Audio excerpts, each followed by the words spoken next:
চাঁপাইনবাবগঞ্জ রাজশাহী ঢাকা রুটে চলাচল করা বনলতা এক্সপ্রেসের একটি বগি লাইনচ্যুতের ঘটনা ঘটেছে।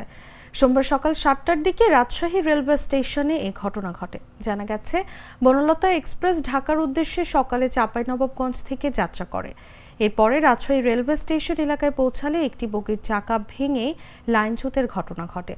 তবে এতে প্রাথমিকভাবে হতাহতের খবর পাওয়া যায়নি। বিষয়টি নিশ্চিত করে Rajshahi railway station manager Shahidul Islam বলেন, লাইনচ্যুত হওয়ায় বনলতার যাত্রায় বিলম্ব হবে, তবে অন্য ট্রেনের যাত্রায় কোনো সমস্যা নেই।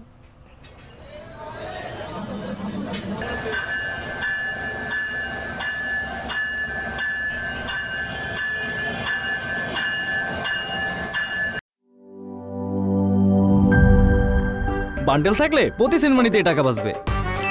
বিকাশ সেনমানি বান্ডিল কিনে জিতুন প্রতি লেনদেনে।